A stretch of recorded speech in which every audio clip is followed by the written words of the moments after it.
자, 그 다음 27에서 30번입니다. 사회지문이고요. 일단 첫 번째 문단을 보시면 역시 짧아요. 첫 문단이 좀 짧은 편입니다. 한 문장으로 되어 있네요. 사회복지제도는 사회복지제도에 대해서 이야기를 하고 기능과 역할을 달리하여 어쩌고 저쩌고 전달 형식에 따라 공공부조, 사회보험, 사회수당, 사회서비스로 구분된다. 그럼 이제 밑에 어떤 내용 나오겠어요? 공공부조는 어떻고, 사회보험은 어떻고, 사회수당은 어떻고, 사회서비스는 어떻고, 뭐 이런 얘기가 나오겠죠. 이 중 공공부조와 사회보험은 이미 널리 알려진 제도래요. 자, 이 두 가지에 대해서 이야기를 할 건데 따라서가 있는지 보세요. 없죠? 따라서 없고 질문도 없고 이제 읽어야 됩니다. 공공부조는 어쩌고? 그러면 사회보험은 있는지 봅시다. 여기 있다. 그쵸? 사회보험은. 그러니까 여기까지는 공공부조에 대한 설명. 여기서부터는 사회보험에 대한 설명이 되겠네요. 공공부조는 국민 혹은 시민의 기초생활을 보장하기 위해 국가가 추진한 어쩌고 저쩌고 저쩌고. 뭐 사실 이게 이런 거는 그냥 쭉 넘겨야 됩니다. 그러니까 눈으로만 이렇게 읽고요. 뭐 당연한 소리잖아요. 그죠? 조세를 통해 말하는 당연하죠. 수급자는 수혜받는 것에 상하는 의무를 지지 않는다. 의무를 지지 이런 건 좀 체크를 해야 되겠고. 그런데 공공부조는 국가가 수급 대상자를 선별하기 위해 대상자의 소득이나 자산을 조사하는 과정에서 수급자의 자존감을 떨어뜨려 이들에게 사회적 소외감을 안겨줄 가능성이 있대요. 그러니까 공공부조라는 건 특정 대상에게만 이걸 이제 부여를 하는데 아무나 줄 수는 없으니까 소득이라든가 이런 걸 이제 조사를 하겠죠. 그런데 그러면 자기가 돈을 못 번다. 뭐 이런 이제 증빙 자료 같은 걸 이제 갖다 내야 되는 거야. 그럼 이제 자존감이 좀 떨어질 수 있다는 거죠. 사회적 소외감 이런 걸 느낄 수 있다. 자, 그런데 사회보험은 기본적으로 수급자의 기여를 토대로 이루어지는 복지제도다. 이게 무슨 말이냐면 수급자가 뭘 낸다는 거예요. 그러니까 공공부조는 뭘 내는 게 없죠. 최저생계가 불가능한 사람들이니까 이 사람들한테 뭘 내라고 하진 않아요. 이 사람들한테 이제 이런 기본 서비스를 제공하는 거 이걸 공공부조라고 하는 겁니다. 그래서 의무가 없어요. 뭘 내야 되는 게 없단 말이죠. 네, 그런데 사회보험은 수급자가 뭘 내요. 네, 기여를 토대로. 이해되시나요? 예를 들면 여러분 건강보험이요. 저 건강보험료 매달 뭐 7만 원, 8만 원 이렇게 내거든요. 그러니까 건강보험료를 내고 그거에 대한 혜택을 받는 거예요. 이해되시나요? 이게 이제 수급자의 기여를 토대로 이루어지는 복지제도다라는 이야기죠. 사회보험. 그 다음 문단. 자, 이번엔 사회수당입니다. 사회수당은 재산이나 소득 그리고 보험료 지불 여부와 관계없이 없대요. 일정한 사회적 범죄에 해당하는 사람에게 무료로 급여를 제공한다. 일정한 사회적 범죄에 해당하는 사람에게 무료로 급여를 제공. 요게 사회수당입니다. 선진복지국가의 노인수당과 같이 국가나 자치단체는 법률이 정한 대로 일정한 나이를 넘어선 사람들에게 그가 처해 있는 재산이나 지위와 상관없이 소정의 급여를 지급하는 것이 대표적인 경우다. 우리나라도 있습니다. 예, 우리나라도 그 65세인가 넘으면 그냥 뭐 아무것도 묻지도 따지지도 않고 그냥 23만 원씩 줘요. 예, 기초연금이라고 이야기를 하는데 박근혜 대통령이 만들었죠. 예, 박근혜 대통령이 잘한 유일한 게 아닌가. 아무튼 잘한 거 노인수당을 만들었습니다. 어쨌든 자, 여기 사회수당입니다.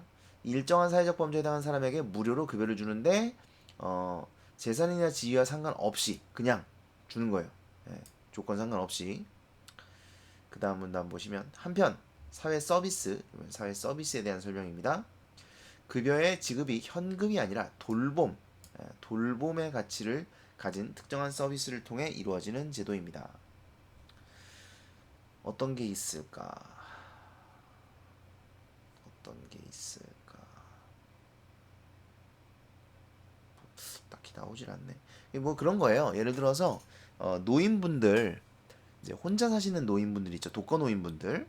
이 독거노인분들은 사실 혼자 사시다 보니까 뭐 이렇게 잘못하다가 이렇게 좀 위험한 상황이 처하거나 진짜 좀 뭐 심하면 돌아가실 수도 있고 돌아가셨는데 모르고 그냥 이렇게 시간이 흘러가는 경우들도 있어요. 예, 그래서 그런 경우들을 좀 이제 막기 위해 동사무소나 이런 데서 찾아가는 서비스를 합니다. 그래서 뭐 일주일에 한 번이나 이렇게 찾아뵙고 인사도 드리고 뭐 반찬도 갖다 드리고 아니면 이제 편찮으신 노인분들 같은 경우는 가서 요양을 이렇게 좀 도와드리고 뭐 이런 서비스들이 있어요. 우리나라에 복지제도 그런 게 이제 돌봄이니까 그런 게 이제 사회 서비스가 되겠죠. 그거 말고도 아이 돌봄 서비스도 있습니다. 그래서 그 직장인 어머니 엄마들 워킹맘들 그리고 아마 또 워킹맘만 그런 건 아니고 이제 부모들이죠. 예, 부모들 일하는 부모들을 위해서 아이를 이렇게 돌봐주는 그런 서비스들도 지금 이제 이루어지고 있어요. 어쨌든 그런 게 이제 사회 서비스라고 볼 수가 있겠죠.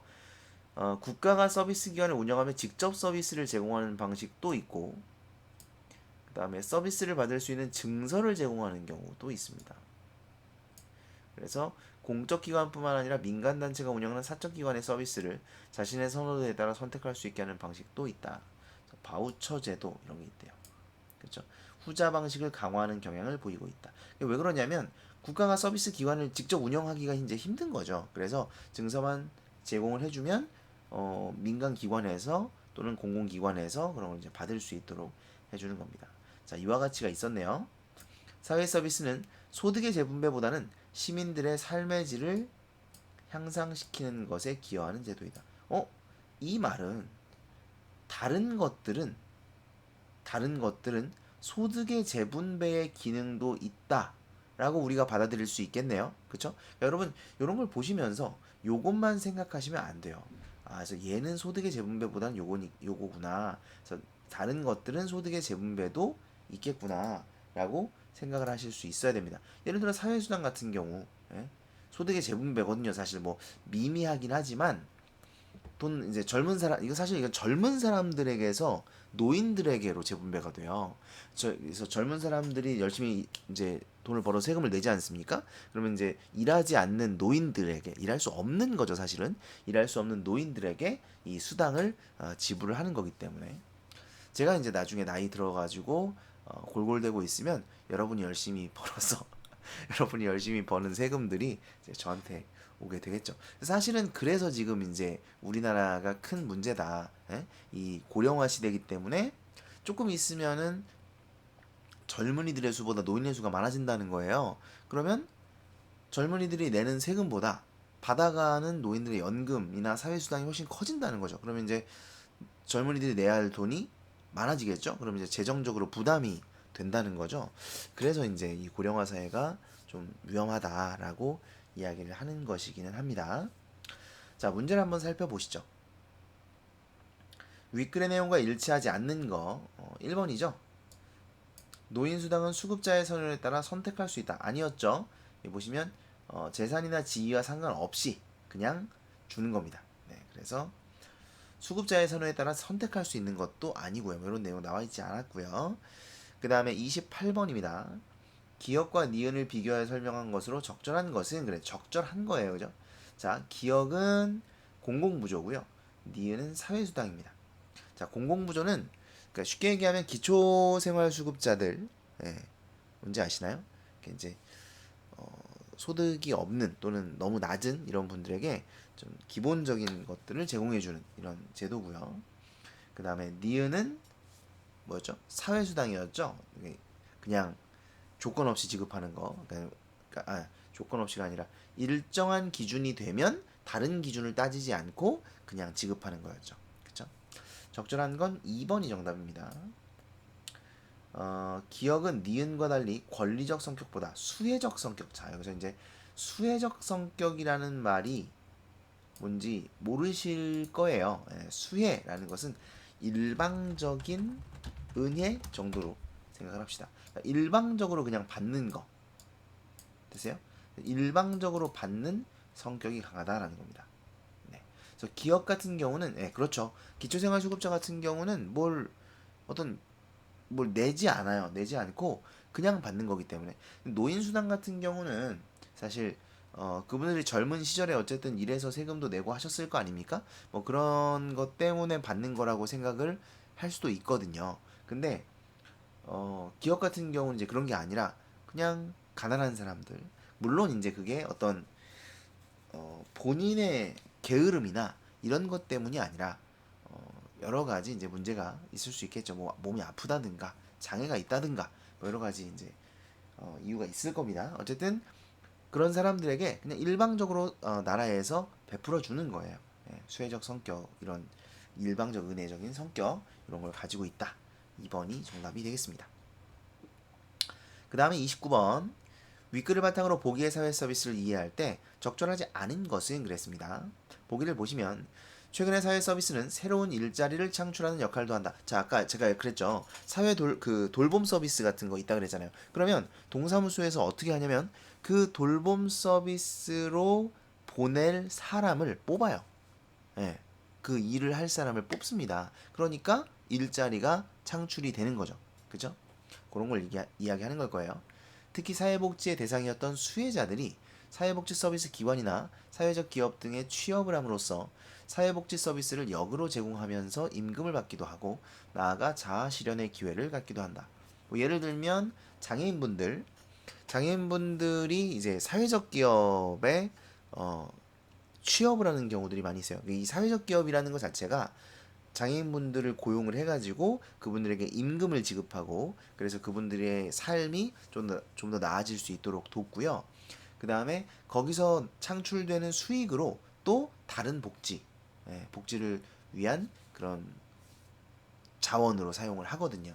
그런 걸 이제 사회적 기업이라고 하는데, 자, 그래서 사회 서비스가 이런 기능을 하기도 한다는 것이죠.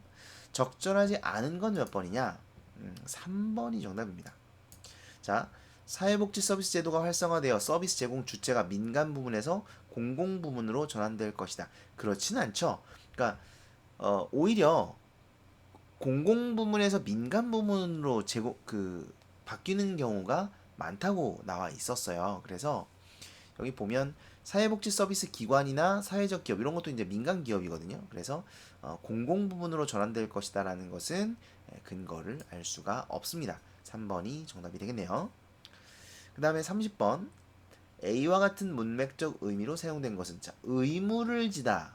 항상 요 다른 단어와 함께 생각을 하셔야 됩니다. 의무를 지다기 때문에 의무는 어떤 뭐 책임이라고 볼 수가 있겠죠. 네, 그래서 5번이 정답입니다. 뭐 간단하죠. 그래서 다른 단어와 함께 따졌을 때 답을 쉽게 고를 수 있다는 걸 기억하셔야 되겠습니다.